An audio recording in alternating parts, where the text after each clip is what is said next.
Muy buenos días, amigas, muy buenos días, amigos, buenos días, Antonio. Pues bueno, hoy retomando ya las vacaciones que ya terminaron y que estamos muchos ya de regreso, pues aquí reiniciamos las colaboraciones. Este pasado 6 de agosto se conmemoraron 80 años de las bombas nucleares que fueron lanzadas por los Estados Unidos, en específico por el presidente Truman, en Hiroshima y Nagasaki.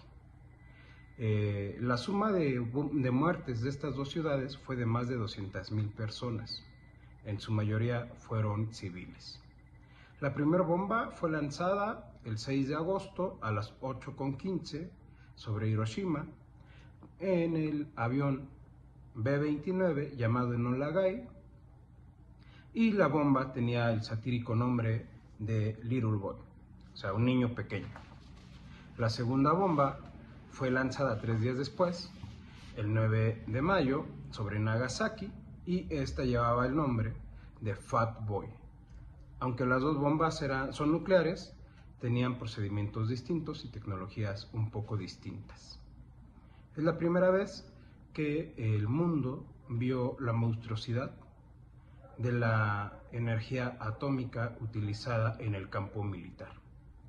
Ya muchos conocemos la historia de cómo fue creada esta bomba. Había una carrera armamentista que iniciaron principalmente los nazis cuando tenían la hegemonía principalmente de Europa. A raíz de que se le fueron terminando los recursos económicos, pues muchos científicos además fueron abandonando a los nazis, y algunos se fueron al lado soviético y otros se fueron al lado estadounidense. Con la ventaja que tenía Estados Unidos de que la guerra no se estaba generando en su territorio, y que también no se metieron a la guerra hasta 1941, cuando vieron que la Unión Soviética empezaba a derrotar al ejército nazi, es que deciden apoyar ya de manera abierta y directa a los aliados, que en ese entonces era Inglaterra y la Unión Soviética. Y bueno, pues ya la historia la conocemos, ¿no? Termina con Berlín caída, tomada por los soviéticos, y eso, bueno, pues es una derrota en los hechos para las pretensiones imperiales de Estados Unidos.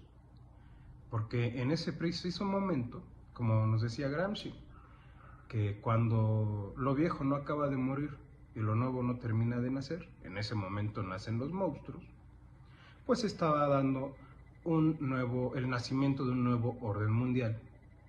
Y bueno, pues las potencias ganadoras militares eran las que iban a poder disponer de la nueva repartición del mundo. Así de crudo suena, pero así es. Bueno, ya todo el mundo para el mes de mayo había presenciado como los nazis se habían rendido ante los soviéticos, después se rindieron ante Estados Unidos e Inglaterra. Sin embargo, es indiscutible en los registros históricos que quienes derrotaron al ejército nazi fueron los soviéticos. Entonces, bueno, eso se volvió también una derrota simbólica, política y militar para los estadounidenses. Ellos necesitaban equiparar e incluso mostrar que tenían más poder que la nación soviética, que en ese momento era comandada por Joseph Stalin. Entonces, se da el caso de que pasan los meses, Japón no se ha rendido, pese a que ya tenía también las cuestiones militares de armas, de tanques, de aviones, de submarinos, en su gran medida estaban destruidos. Lo que más les quedaban eran submarinos, pero básicamente sus fuerzas militares habían sido reducidas e inutilizadas. Además, ya no tenían grandes reservas de combustibles para poder mover toda la artillería pesada, y bueno, pues esto estaba haciendo que su propio ejército quedara inmovilizado vía terrestre, marítima y en los aires. Bueno, da el caso que Truman no era Roosevelt. Quizás Roosevelt hubiera intentado o hubiera pensado y le hubiera hecho caso a la comunidad científica estadounidense que se oponía a que se lanzara esta bomba, por el caos y el infierno que se desataría después.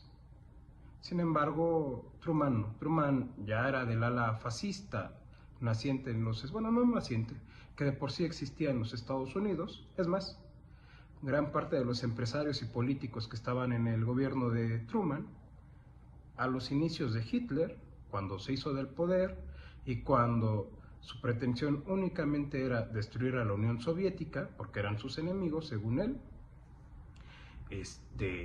pues estos funcionarios y empresarios que años después llevan al poder como presidente de los Estados Unidos a Truman, pues también eran grandes partidarios de las ideas nazis.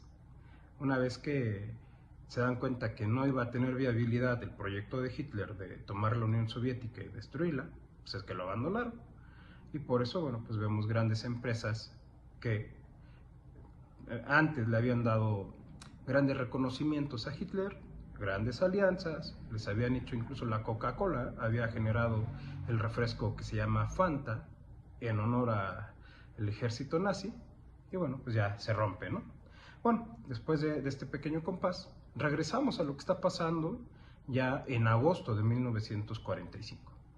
Japón, al ver esto que estaba ocurriendo, empieza a tener una discusión en sus cúpulas militares. Por un lado habían generales que decían que había que rendirse y por otro lado había generales que decían que no y que tenían que utilizar el efecto kamikaze.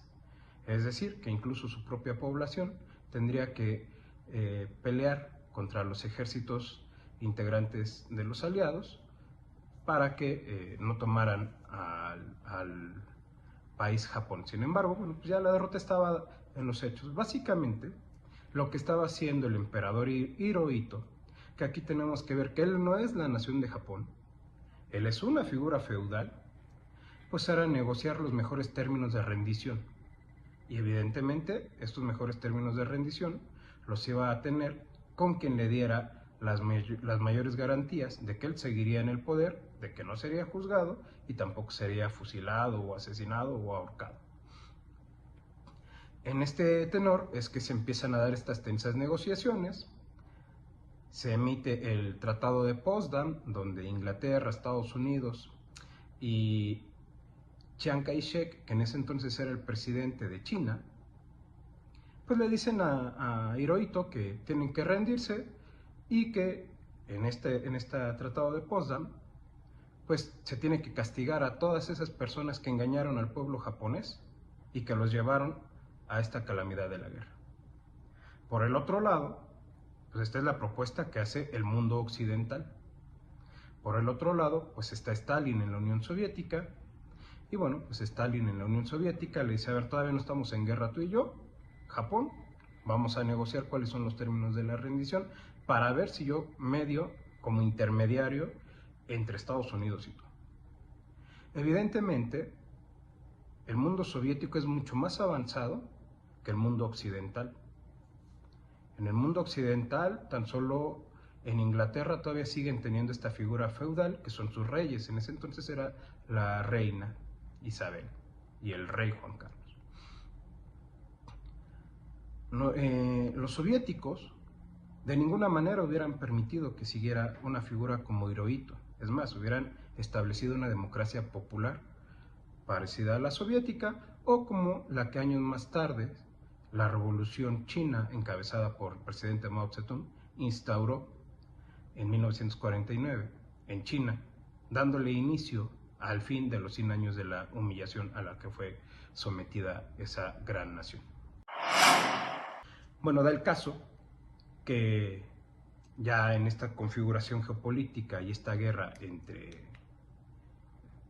mejor dicho, esta creciente carrera entre Estados Unidos y la Unión Soviética por ver quién controlaba mayores partes del mundo y quién se podría erigir como el gran vencedor tras la Segunda Guerra Mundial.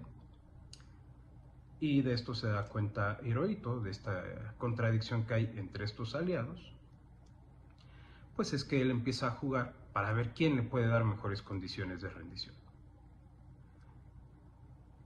Antes de que se tomara ya la decisión, Estados Unidos ya conocía a través de sus servicios de inteligencia las posibles decisiones que se iban a tomar. En un principio, antes del lanzamiento de la bomba atómica del 6 de agosto, era muy probable que Hirohito, o mejor dicho, se estaba pegando más del lado soviético. Entonces Estados Unidos le urgían dos cosas. Primero, que Japón no se rindiera de manera oficial, aunque en los hechos ya lo había hecho. Y segundo, que no se rindiera ante los soviéticos. ¿Por qué? Porque eso pondría todavía en un papel de más vulnerabilidad a los Estados Unidos ante la Unión Soviética. Y recordemos que esto fue ya el inicio de la Guerra Fría y de la carrera armamentista nuclear. Entonces, en una manera precipitada, y así lo dicen incluso los archivos desclasificados concernientes a la Segunda Guerra Mundial respecto a las bombas atómicas, se decidió lanzar de manera estrepitada, de manera veloz, y antes de que se rindiera Japón, las bombas atómicas. ¿Para qué?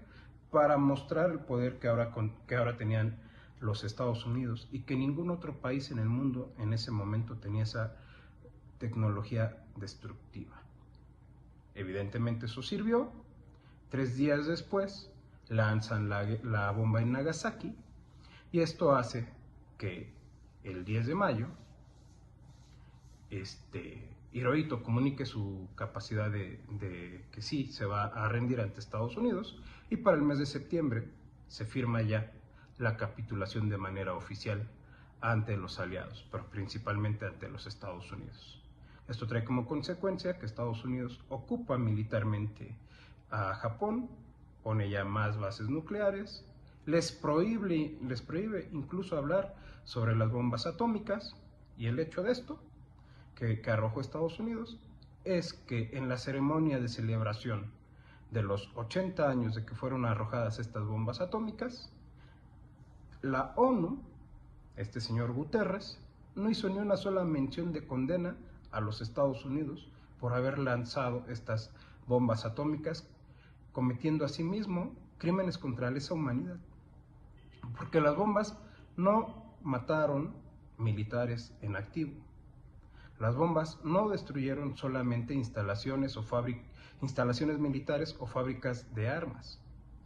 Destruyeron 2 ciudades medianas que hasta la fecha las consecuencias se siguen pagando, y mataron a más de 200,000 personas civiles que nada tenían que ver en el conflicto bélico, más que ser originarios de una de las naciones contendientes. Esto tiene repercusiones al día de hoy. En la guerra que el doctor Alfredo Jalife califica como teatro kabuki entre Irán e Israel, Estados Unidos se metió, tiró sus bombarderos con las bombas más letales no atómicas en un objetivo donde claramente ellos sabían que se estaba desarrollando tecnología nuclear, pudiendo haber así ocasionado una tragedia humanitaria. Bueno, hoy estamos ante una antesala donde Estados Unidos cada día más amenaza con ataques nucleares, Rusia lo hace así, y bueno, pues las potencias nucleares pueden ponerle fin a la historia de la humanidad. Nosotros debemos de bregar porque esto no sea así, y bueno, pues ya estaremos ahondando en estos temas en siguientes colaboraciones. Muchas gracias y hasta luego, y que tengan excelente fin de semana.